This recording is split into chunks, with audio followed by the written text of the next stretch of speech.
हर माँ बाप का सपना होता है अपने बच्चे का भविष्य संवारना। और वैसे ही मेरे माँ बाप भी मेरे साथ कर रहे थे। मेरे पिता भोले बाबा के बहुत बड़ा भक्त थे।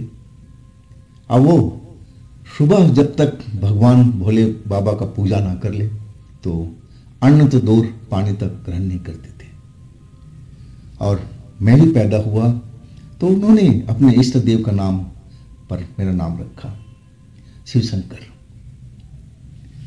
अब मैं वक्त के साथ बड़ा होता गया। मेरे माता पिता अब चाहते थे कि मैं पढ़ाई लिखाई करूं और किसी योग्य बनूं। अब मैं भी कर रहा था। लेकिन जब मेरी उम्र 22 साल के आसपास हुई तब मेरे पिता बीमार पड़ गए थे। और ऐसा बीमार पड़े कि 1.5 साल तक हॉस्पिटल या घर की चारपाई पर पड़े रहे। और आखिरकार उन्होंने हमारा साथ छोड़ दिया। लेकिन मुझे लगता था कि मेरे पिता की मौत नहीं हुई है, वो मेरे तो आसपास में है। मुझे ऐसा ही महसूस होता था, बस मुझे दिखाई नहीं दे रहे हैं, ऐसा मुझे लगता था हर वक्त में। अब मेरे जो पिता थे उनके इलाज पर बहुत सारा पैसा खर्च हुआ था, कर्जा बहुत सारा हो चुका था। अब ले दे के हमारे पास में हमारा एक घर था। अब वही घर हमारे पास रह गया था। अब बाकी तो और कुछ संपत्ति के नाम पर था ही नहीं। और वो भी घर गिरवी रखा हुआ था पापा का इलाज में। और उसके लिए भी अब जो कर्जा दिए थे आप वो तकादा कर रहे थे कि भाई अब हमारा पैसा लौटाओ, नहीं तो घर दे दो। दो ही ऑप्शन था। एक तरह से अगर घर हमारे पास से चला जाता तो हम लोग तो रोड पर आ जाते। मैंने कभी नौकरी किया नहीं था, पढ़ाई लिखाई कर रहा था अपने भविष्य संवारने के लिए। जब ऐसा मेरी जो हालत हो गई तो मुझे लगा कि मुझे कोई काम करना चाहिए ताकि मैं पैसा कमा सकूं। पढ़ा लिखा तो था ही, लेकिन नौकरी ढूंढने निकला तो वहां तो एक्सपीरियंस चाहिए। क्या करते हो, कहाँ नौकरी किया है, क्या एक्सपीरियंस है, और ये तो मेरे पास में बिल्कुल नहीं था। नौकरी मुझे नहीं मिली। मैं भटकता रहा, नौकरी के लिए आस नहीं छोड़ा। अब मुझे भटकते भटकते 3-4 महीना से ज्यादा बीत गया था। अब मुझे लगने लगा कि अब शायद मुझे नौकरी नहीं मिलेगी। अब मैं करूं तो क्या करूं। जो मेरे यार दोस्त थे उनसे भी मैं कह रखा था कि भाई कोई भी अदद नौकरी मुझे दिलवा दो ताकि मैं अपने घर का कम से कम खर्चा तो चला सकूं। लेकिन बात नहीं बन रही थी। और ऐसे उधेड़ में मैं हाईवे पर एक चाय की दुकान पर बैठा हुआ था जो हमारे गांव से लगभग 1.5 किलोमीटर की दूरी पर था। अक्सर हम शाम के टाइम वहां पर जाया करते थे। वहां पर चाय की दुकान थी, नाश्ते की दुकान थी, और कुछ गांव के लड़के जो हमारे दोस्त थे वो भी जा करके शाम के टाइम में चाय पानी पी करके और थोड़ा घूम फिर कर टहल करके अपने गांव लौट आते थे। ऐसा ही हम लोग क्या करते थे। मैं उसी जगह पर दोपहर के वक्त बैठा हुआ था। कहीं से मैं लौट के आया था, नौकरी की तलाश में गया था, नौकरी नहीं मिली तो उदास आकर के मैं सोचा कि गांव क्या जाऊं, गांव जाके करना क्या है। मैं उसी जगह पर बस से उतरा, मेन रोड था, और मैं चाय की दुकान के पास में जाकर बैठ गया। मेरा दिमाग काम नहीं कर रहा था उस वक्त में। मैं सोच रहा था कि अब मैं करूं क्या करूं। मेरे पास कोई एक्सपीरियंस नहीं, ना मैं कोई काम जानता था, तो मेरी जिंदगी कैसे चलेगी, किस लायक हूं मैं अभी। लेकिन भगवान सुनता है, देर जरूर होता है। और एक कार आकर रुकी वहां पर, चमचमाती काली कार, और उसका ड्राइवर उतरा उस चाय की दुकान पर। बगल में पान का खोखा था। पान का दुकान पर जाकर के सिगरेट लिया ड्राइवर ने और फिर अपने कार के पास लौट गया। अब फिर वो कार से उतर करके अब मेरी तरफ आया। कहने लगा, नौजवान तुम्हें नौकरी की जरूरत है क्या? मैं उसकी तरफ देखने लगा। मैं कुछ समझ नहीं पाया कि आखिर ये क्या क्या बोल रहा है। मैं तो इसको जानता तक नहीं हूं। आइए मुझसे अचानक बोल रहा है कि नौजवान, तुम्हें नौकरी की जरूरत है क्या? मैंने उसको देखा, ड्राइवर को। बोला, हाँ मुझे नौकरी की एक जरूरत है, क्या आपके पास नौकरी है? तब वो कहने लगा, हाँ इसीलिए आपको सेठ जी बुला रहे हैं, कार में आ जाओ। मैं देरी नहीं किया, ये मौका तो मैं छोड़ना भी नहीं चाहता था। सीधा कार के पास पहुंचा, शीशा खुला और अंदर एक चश्मा लगाए, काला चश्मा लगाए, और कम से कम 40 से 45 साल का उम्र था। सेठ जी पिछला सीट पर बैठे हुए थे। वो मुझे देख करके कहे कि नौजवान, मैं काफी देर से तुम्हें देख रहा था, तुम उदास से लग रहे थे। मैं सोचा कि क्यों न तुम्हारी मदद किया जाए। क्या तुम्हें नौकरी की तलाश है? मैंने बोला, हाँ सेठ जी, मैं तो नौकरी के लिए 3-4 महीनों से भटक रहा हूं। मैं जल्दी जल्दी अपने घर की कहानी पूरा बता दिया। अब सेठ मेरी सब कहानी सुनकर के और कहने लगे कि देखो, अगर तुम्हें नौकरी करना है तो मेरी गाड़ी में बैठो, और हमारा शहर में पूरा कोठी है, फैक्ट्री है। मैंने कहा कि सेठ जी, अब इस वक्त में तो मैं नहीं जा पाऊंगा, क्योंकि मुझे माँ के पास जाना है। मैं सुबह से निकला हूं नौकरी की तलाश में, और दोपहर में आकर के यहाँ पर बैठ गया। तो अपना एड्रेस दे दीजिए, मैं आपके एड्रेस पर आ जाऊंगा। तब सेठ जी ने अपना कार्ड दिया। अब बोले कि देखो, देर मत करना, नहीं तो नौकरी मैं दूसरे को दे दूंगा। कल दोपहर तक तुम मेरे पास में अगर नौकरी करना है तो आ जाओ। मैंने डरते डरते पूछा, सेठ जी ये नौकरी मेरी कैसी रहेगी? तब वो मेरी तरफ देखने लगे और पूछने लगे कि तुम्हारा एक्सपीरियंस कुछ है काम का, कहीं काम किया है? मैंने बोला नहीं। तब वो कहने लगे कि मैं तुम्हारी नौकरी जो है अब तुम्हारी योग्यता के अनुसार दूंगा। पहले मैं तुम्हें कुछ दिन देखूंगा कि तुम किस लायक हो, और फिर मैं उसी योग्यता के अनुसार कोई ना कोई तुम्हें अच्छी नौकरी दे दूंगा। अब मैं खुश था, चलो नौकरी तो मुझे मिल गई, वो भी बैठे बिठाए, मुझे तो कहीं भटकना भी नहीं पड़ा। और इसके बाद सेठ जी मुझे आखिरी हिदायत दिए, देखो कल तक तुम्हारे पास टाइम है, कल दोपहर तक, अगर दोपहर तक नहीं आए तो वो नौकरी मैं किसी और को दे दूंगा। अब फिर कार वो चली गई। मैं बहुत खुश था। इसके बाद मैं घर लौटा, माँ को बताया कि माँ मुझे नौकरी मिल गई है, और ये शहर में है, एक सेठ जी मुझे नौकरी दे के गए हैं, ये है कार्ड। माँ को भी दिखाया। माँ को अब थोड़ा खुशी महसूस हुई, और कहने लगी, बेटा सेठ जी कैसे लगते थे देखने में? मैं बताया, पैसे वाले लोग हैं, काली कार थी चमचमाती हुई, ड्राइवर रखा हुआ है, कहीं उनकी फैक्ट्री हैं, कई कोठियां हैं, तो आप सोच सकती हो कितने बड़े आदमी होंगे। माँ भी खुश थी कि चलो बेटा, तुम्हारा जो परिश्रम इतने दिन से कर रहे थे आखिर सफल हो गया। अब फिर मैं अगले दिन वक्त पर सेठ जी के ऑफिस में, जो कोठी के अंदर ही था, और वहां पहुंच गया। सेठ जी कहीं गए हुए थे। वहां के जो स्टाफ था, और मैं कार्ड दिखा दिया कि सेठ जी ने मुझे आज बुलाया है इंटरव्यू के लिए, काम के लिए। तब उन्होंने मुझे बाइज्जत बैठाया, बोले थोड़ा इंतजार करना पड़ेगा आपको, सेठ जी बाहर गए हैं और अभी थोड़ी देर में लौट आएंगे।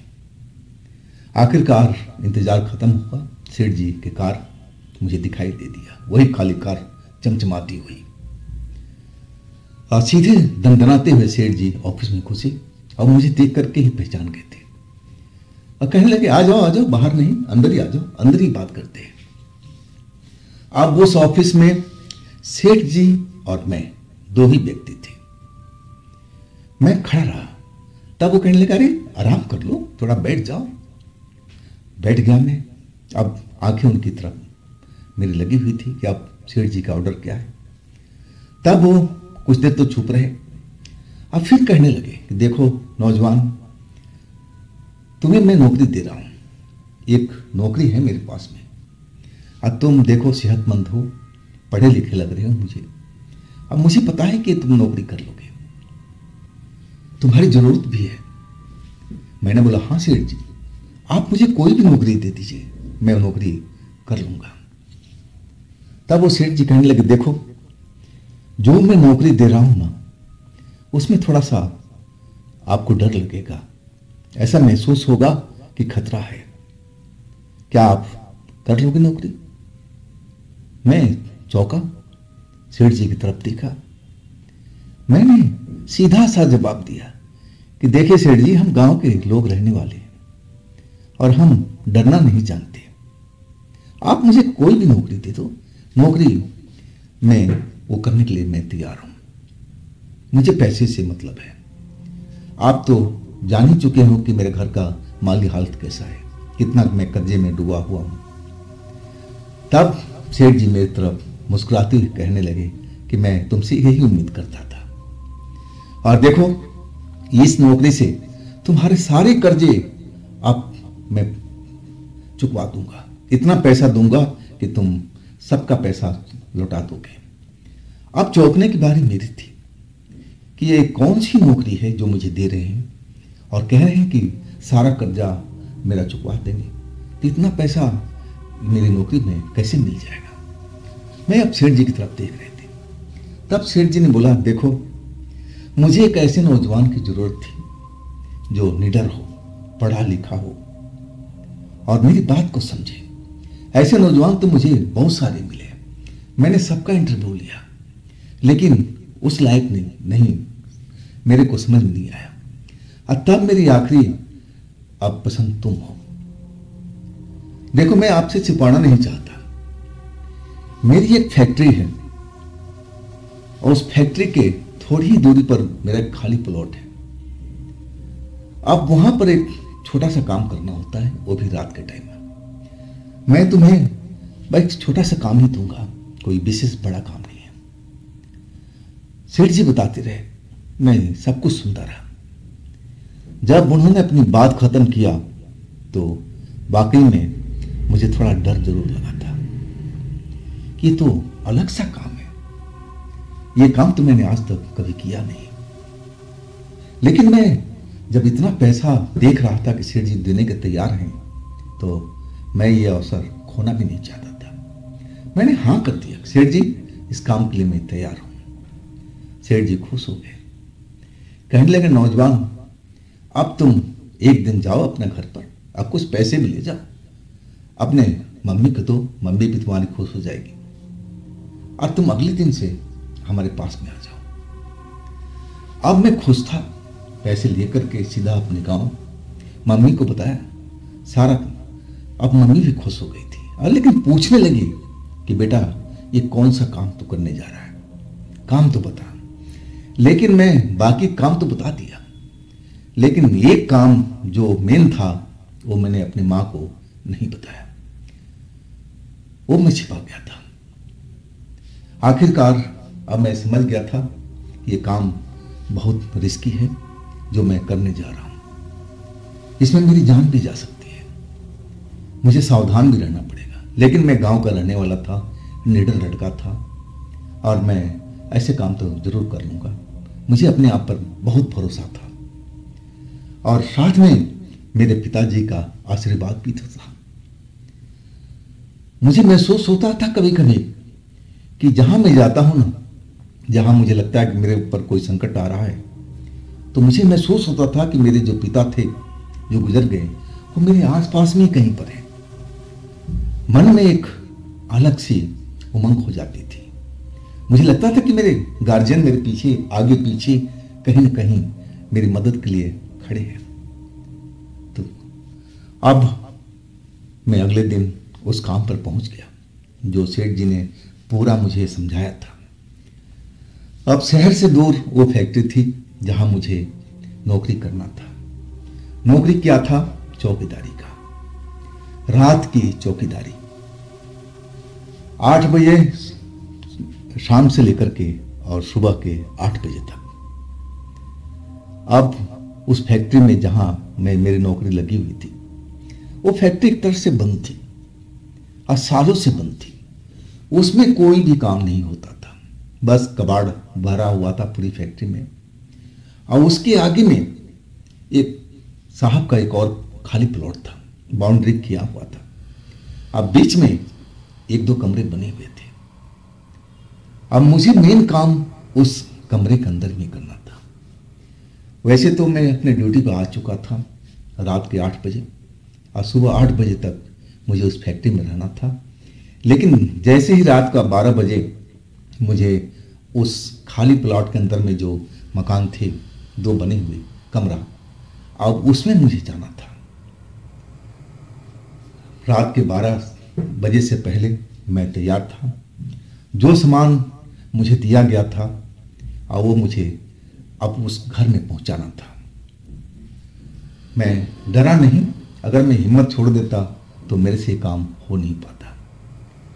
मैं उस खाली प्लॉट के अंदर जो गेट लगा हुआ था, चाबी हमारे पास में थी, गेट खोला, लाइट ऑन किया और फिर मैं उस कमरे के पास पहुंच गया जहां 2 कमरे बने हुए थे। अब मैं उसका कमरे का ताला खोला, जैसे सेठ जी ने बताया था और वही मैं पूरा प्रोसेस कर रहा था। मेरे हाथ में एक थाल था जो कि कपड़े से बंधा हुआ था। अब मुझे बताया नहीं गया था कि उसमें क्या है और मुझे देखना भी नहीं था। बस वो बड़ा सा थाल जो कपड़े से ढका हुआ था और उसे मुझे अंदाजा तो लग चुका था कि उस थाल के अंदर में खाने पीने का इस चीज हो सकती है और उसमें होगा क्या।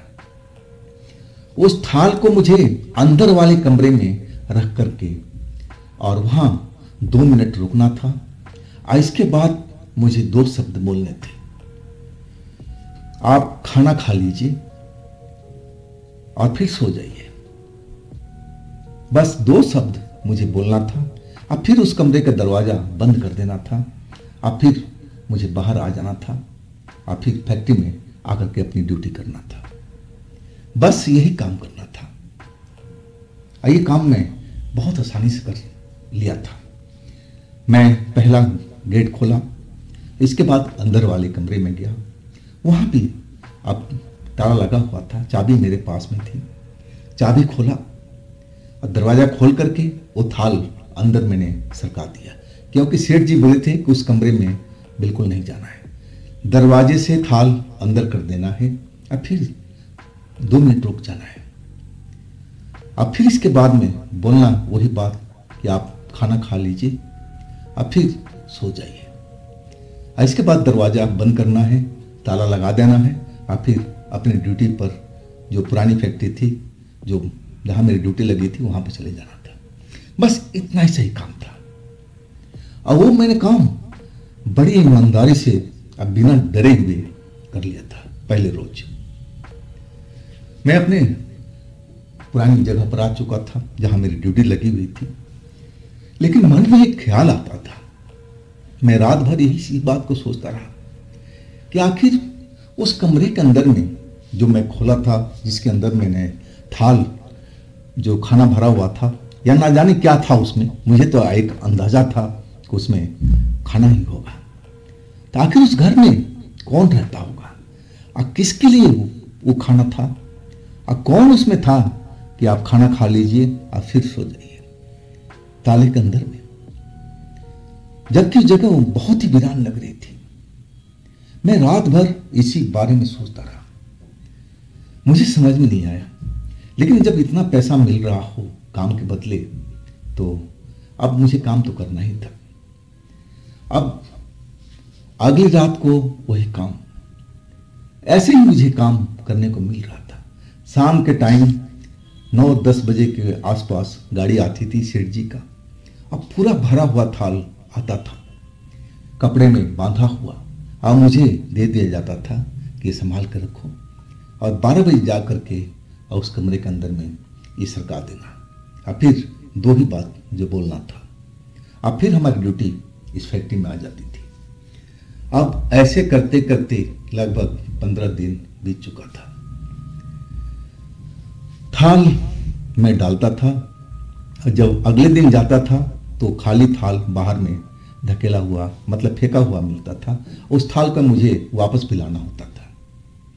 अब 15 दिन के आसपास मुझे काम करते हो गया, लेकिन मैं हर रात को सोचता था, दिन में भी सोचता था कि आखिर ये सिलसिला किसके लिए चल रहा है, कौन है उस घर में, कौन है जो इतना बड़ा थाल का भोजन करता है, कमरे के अंदर में बंद है।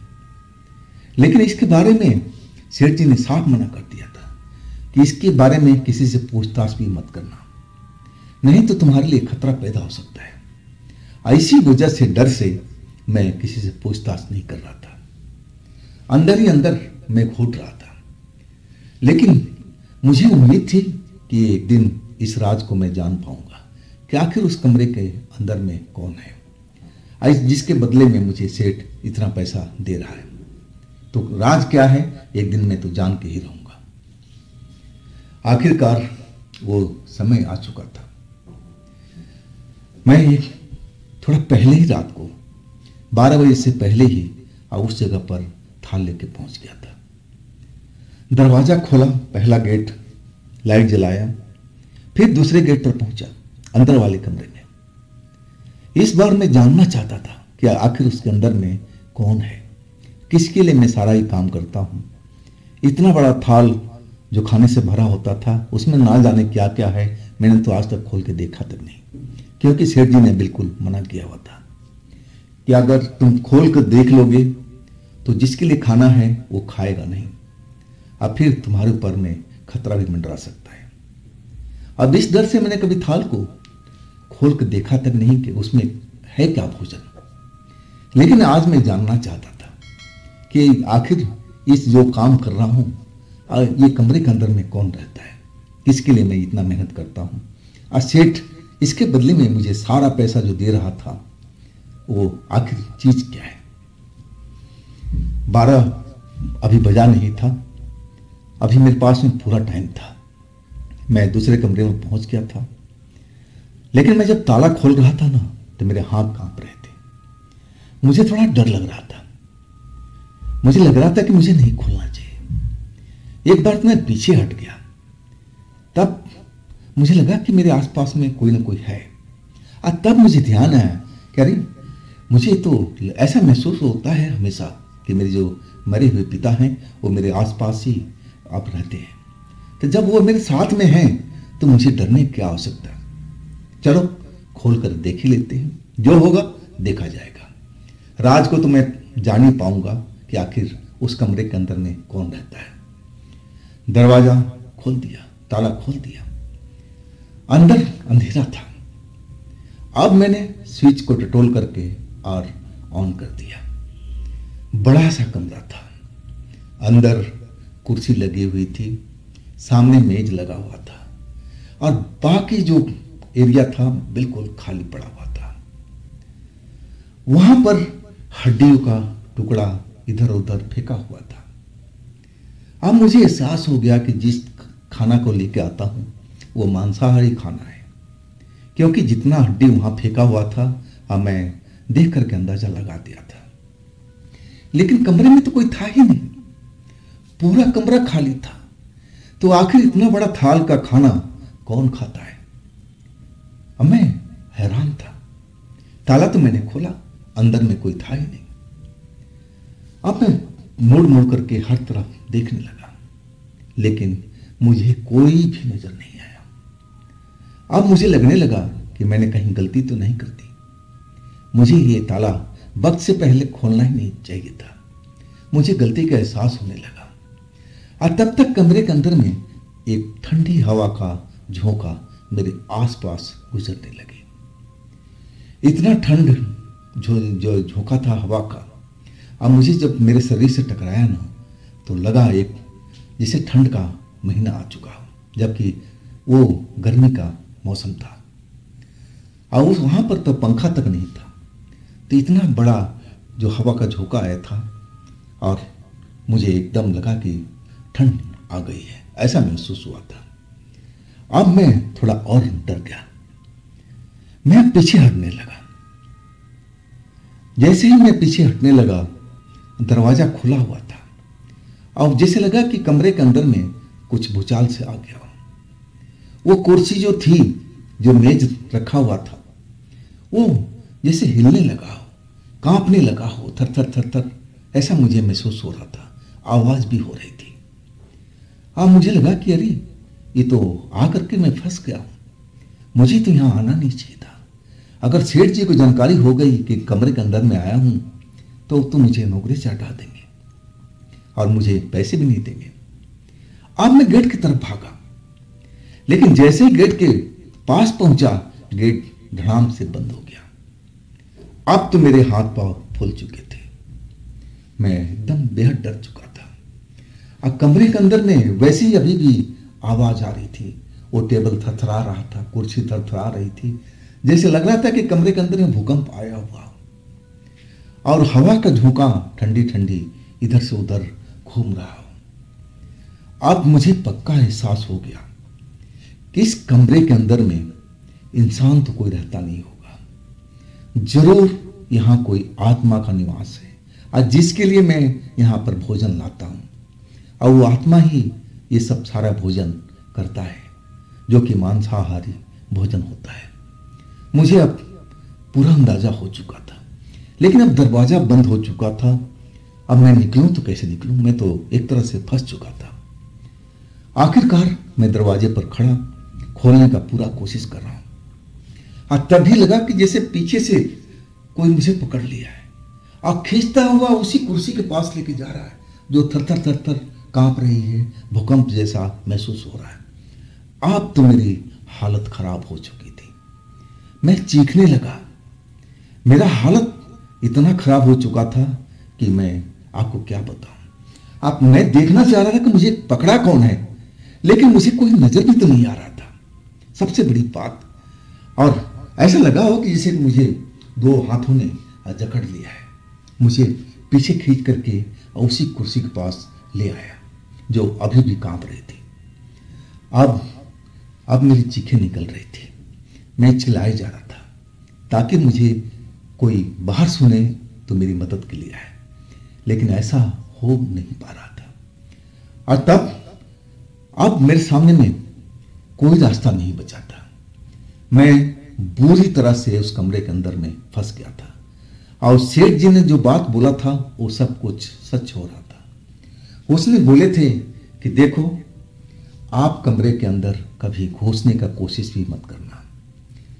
अगर आप एक बार कमरे के अंदर चले गए तो समझ लो कि आपके ऊपर में संकट आ सकता है, अब फिर मैं भी कुछ नहीं कर पाऊंगा। सोच समझ लेना, जो कहा गया है बस उतना ही काम करना है। मुझे अपनी गलती का एहसास हो चुका था। अगर मैं वैसे ही काम करता रहता जैसे सेठ जी ने बताया था तो सब कुछ सामान्य होता, सब कुछ सही चलता रहता, लेकिन अपने पैर पर मैंने खुद अपने ही कुल्हाड़ी मार लिया था। अब मुझे अपने बचने का आशा बिल्कुल नहीं लग रहा था। और तभी लगा कि जैसे मुझे कोई जमीन पर पटक दिया, अब मेरे सीने पर कोई सवार हो चुका हो और मेरा गला को दबाया जा रहा हो। मैं उसकी सांसों की सड़ी हुई बदबू महसूस कर रहा था, जैसे कोई मेरे ऊपर सीने पर पूरे वजन वाला व्यक्ति सवार हो चुका हो और अपने दोनों हाथों से मेरे गला को घोंटते जा रहा हो। मैं देखने की कोशिश कर रहा हूं, लेकिन मुझे वहां कोई भी नजर नहीं आ रहा। एकदम जैसे लग रहा है कि उस कमरे में कोई है ही नहीं। तो ये सब क्या हो रहा था? कौन है वो शक्ति जो मुझे मारने पर उतारू थी? लेकिन अब सब कुछ अब हाथ से बाहर निकल चुका था, मेरे बस में था ही नहीं। आखिरकार अब मुझे लगने लगा कि मैं अब जिंदा बचूंगा ही नहीं। बस जो भी शख्स मेरे सीने पर सवार था, या लेडीज हो या जेंट्स हो, मैं तो पहचान भी नहीं पा रहा था। बस उसके सड़े हुए सांस, उसकी जैसे बदबू मेरे नाकों में भर रही थी। अब मुझे लगने लगा कि वो व्यक्ति मेरा गला दबाएगा, उससे पहले उस बदबू से मैं मर जाऊंगा, ऐसा मुझे महसूस हो रहा था। और तभी लगा कि कोई वहां पर दरवाजा खोल दिया है और कदमों की आवाज आ रही है। मैं अब दरवाजे की तरफ देख रहा हूं, उठने का तो मेरी हिम्मत नहीं थी, ना उठ पा रहा था, क्योंकि मेरे ऊपर में सारा वजन रखा हुआ था। अब मैं देख रहा हूं कि दरवाजा झटके से खुल गया। अब किसी के कदमों की आवाज आ रही है। अब जो मेरे ऊपर में सवार था, अब वो धीरे धीरे अपना वजन कम करने लगा, जैसे मेरे सीने से उठ रहा हो। और एक पल ऐसा आया कि वो बिल्कुल मेरे ऊपर से हट चुका था। मेरा गला जो दबा रहा था वो भी अब उसके हाथ मेरे गले से हट चुके थे। और तभी लगा कि जैसे उस कमरे के अंदर में हड़कंप सा मचा हुआ, कदमों की आवाज, भागते कदमों की आवाज, चीखने की आवाज, अजीब गरीब चीखों की अब आवाज सुनाई देने लगी। जैसे लग रहा था कि कोई किसी का गला दबा रहा हो, लेकिन कोई दिखाई नहीं दे रहा था। चीख चिल्लाहट उस कमरे में शोर सा भर चुका था। मैं हैरान परेशान सब कुछ देख रहा था, गिरा हुआ था, और जबकि मुझे उस वहां से उठ करके भाग जाना चाहिए, लेकिन मैं तो जैसे लग रहा कि मैं जादू में बंधा हुआ हूं। और तब अचानक ऐसा लगा कि जैसे मुझे कोई कह रहा हो कि तो अब तक यहां क्या कर रहा है, जल्दी से निकल और इस कमरे को बंद कर दे, जल्दी से निकल, इस कमरे को बंद कर दे, अब भाग जा यहां से। अब वैसे ही मैंने किया, जल्दी से उठा और सबसे पहले मैंने दरवाजे को बंद किया, ताला लगाया, और इसके बाद मैं रुका नहीं। दूसरा गेट बंद किया और इसके बाद मेन गेट पर ताला लगाया और सीधा फैक्ट्री में। अब रात का वक्त था, खाना अब मेरे पास फैक्ट्री के अंदर ही रखा हुआ था, मैं तो थाली लेके गया नहीं था। अब तो मेरी हिम्मत भी नहीं थी कि उस थाल को उठा करके और दोबारा उस कमरे को दरवाज़ा खोलूं और कहूं कि अब खाना खा लो और सो जाओ। अब मेरे से ये काम होना ही नहीं था, मैं इतना सब कुछ देख चुका था। आखिरकार सुबह का इंतज़ार करने लगा कि जिस एरिया में फैक्ट्री थी वो वहाँ पर साधन नाम का रात के टाइम में तो कोई मिलना ही नहीं था। अब जो कुछ मिलना था सुबह में, अब सुबह तक तो मुझे इंतज़ार करना था।